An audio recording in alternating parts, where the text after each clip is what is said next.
Welcome back to the personal responsibility series. So today's video is a part 2 from the last video that we made. So before I go into this, I just want to lay the foundation.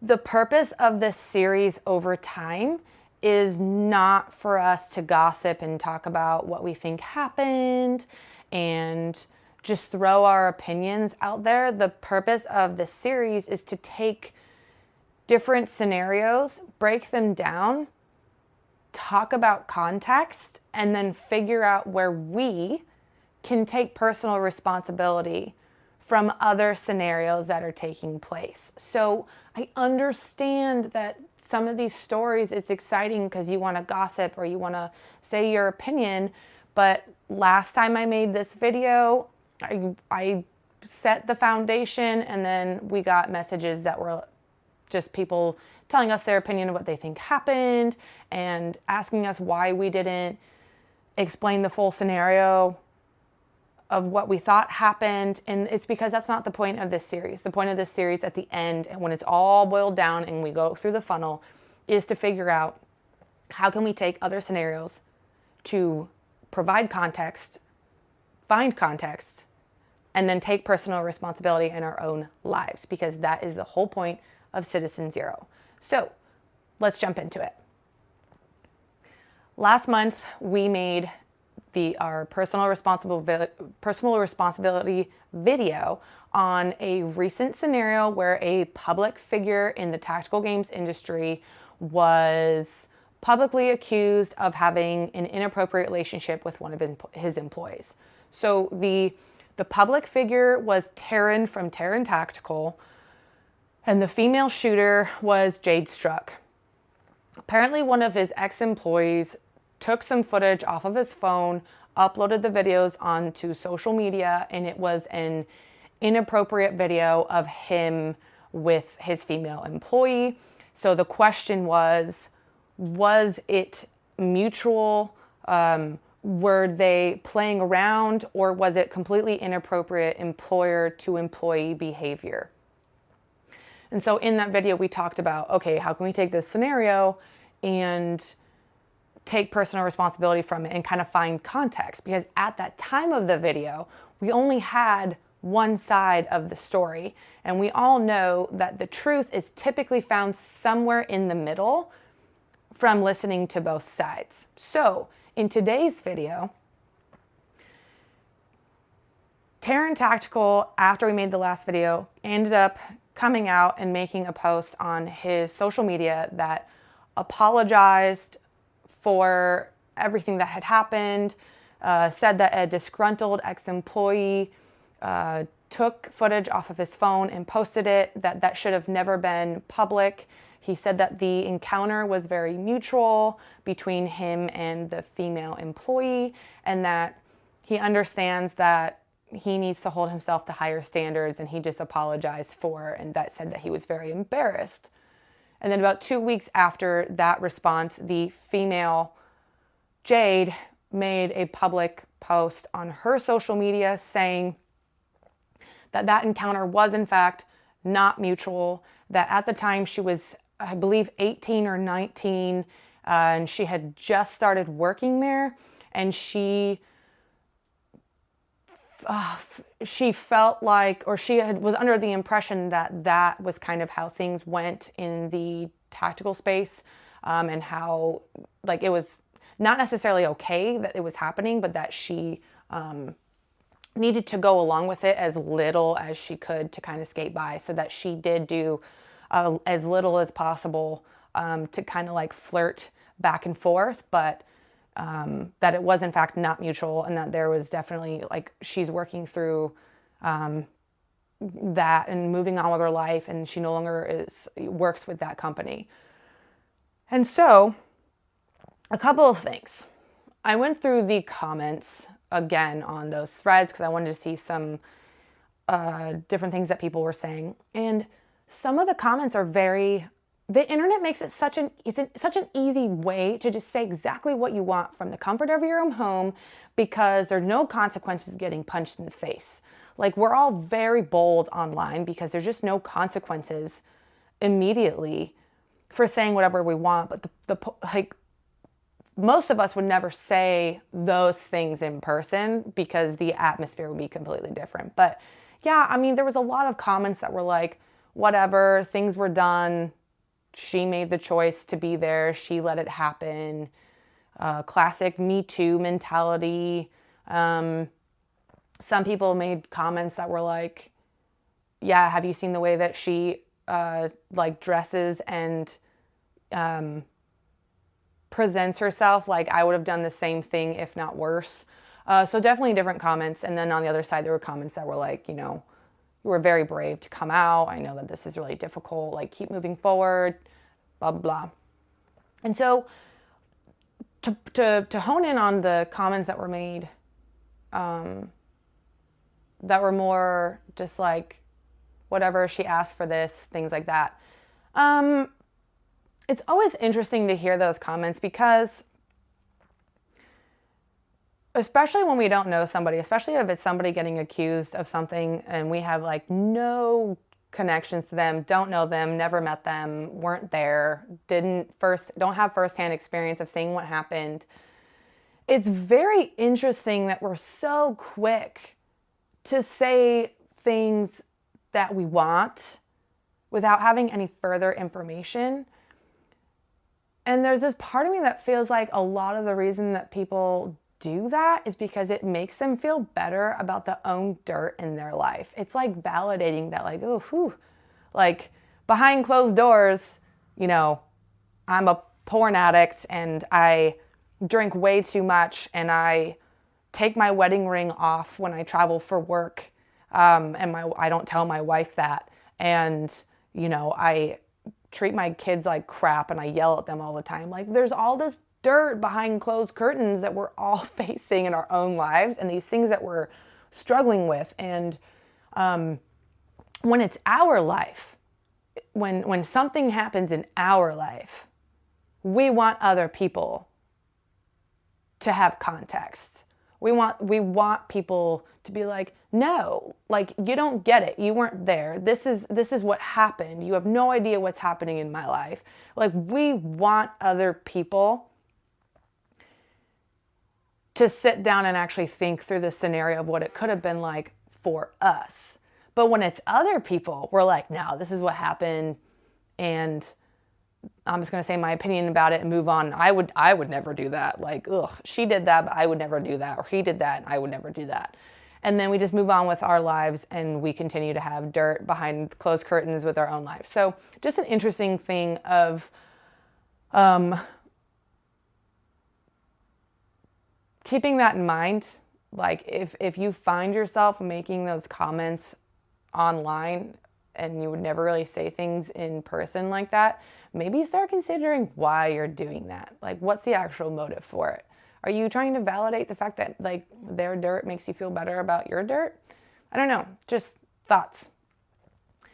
So moving forward, I want to talk about a bit of the female dynamic. And this is about just looking for context. I don't actually know what happened or what didn't happen, but I do want to talk about a bit of context from a woman's perspective because there was a lot of male comments, and I am by no means like an aggressive feminist who's like, women rule the world and men are secondary to us and we are all powerful. Because I see some of that stuff happen all the time, and I think it's very interesting that we've like taken the pendulum a little bit too far.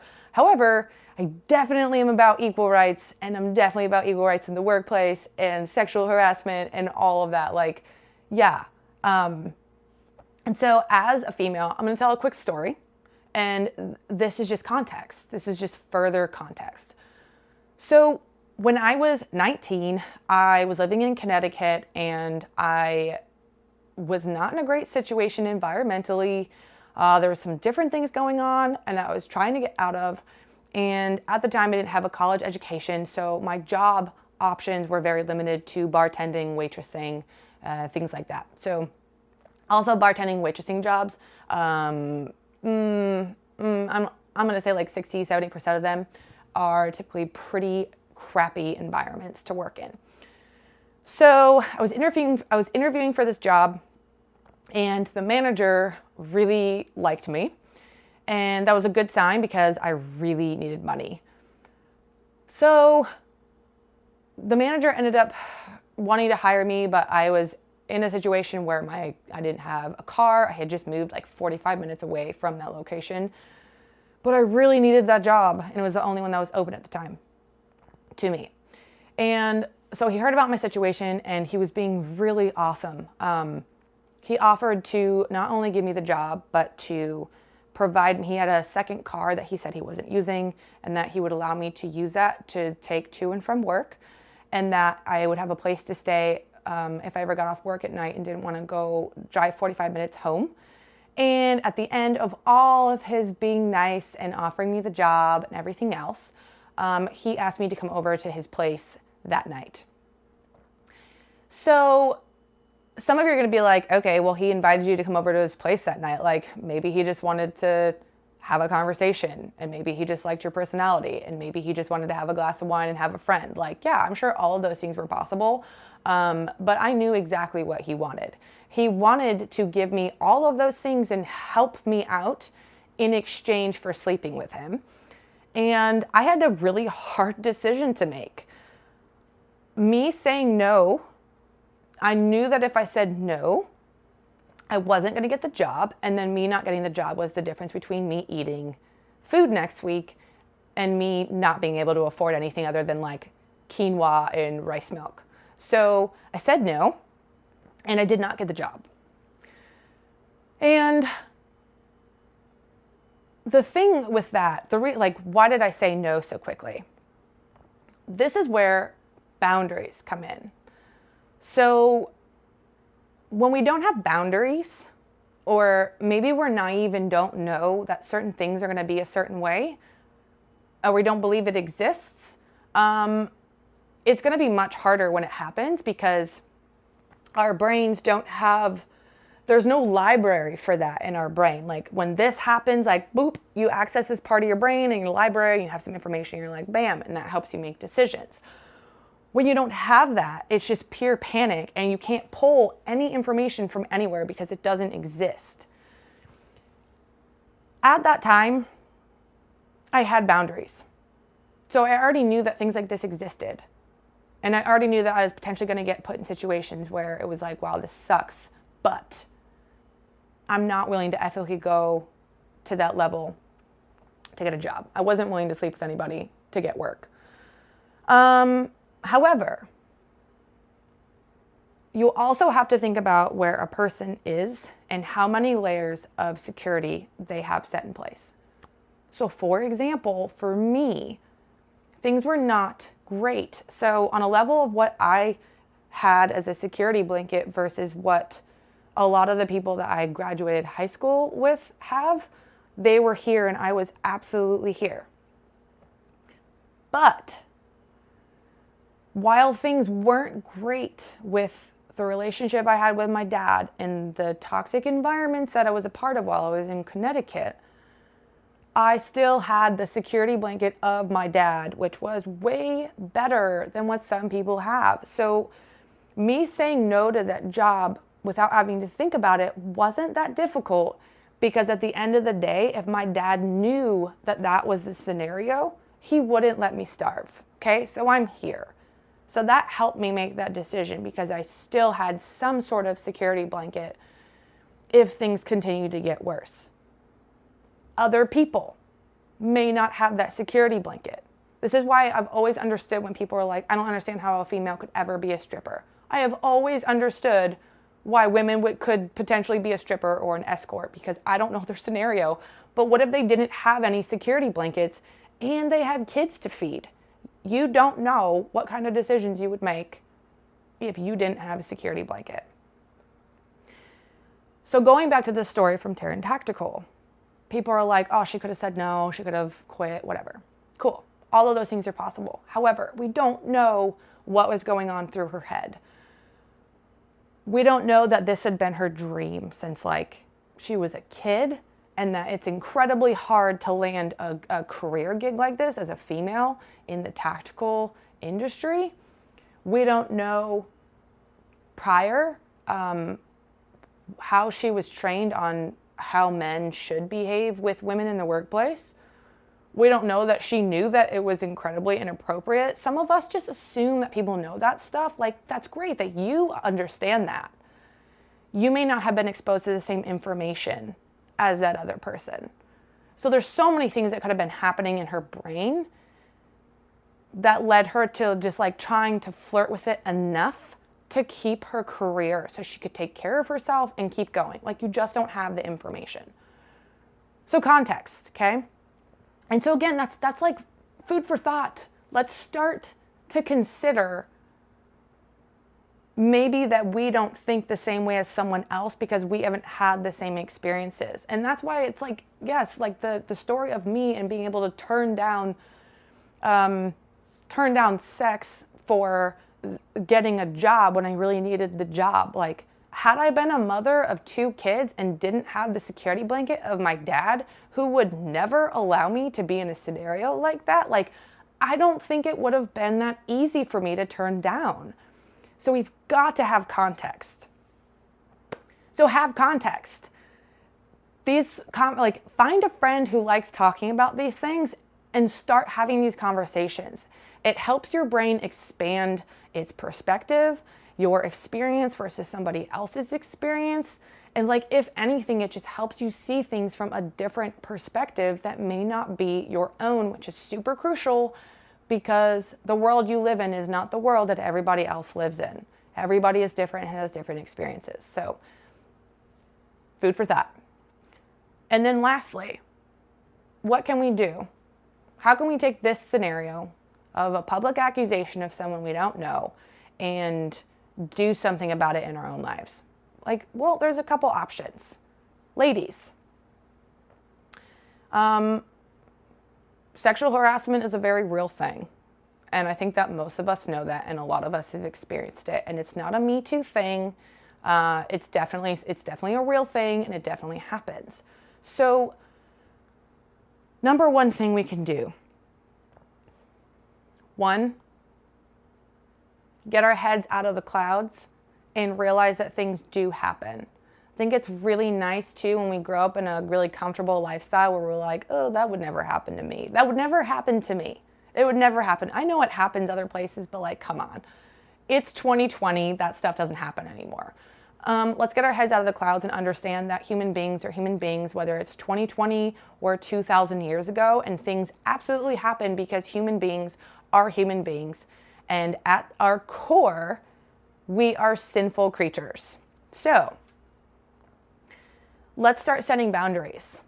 Let's start thinking through scenarios. Let's start thinking about what our boundaries are for us. What do we want out of ourselves on a principle level, on an ethics level, on a dignity level? Like, what do we expect from ourselves? Let's figure that out. And then, so for example, for me, I was never willing to sleep with somebody to take advantage of a resource that I needed. It wasn't going to happen. I was going to find a different way. That was a boundary that I had for myself based off of what I wanted to see from myself on a dignity level and on an ethics level. Past that, start building boundaries.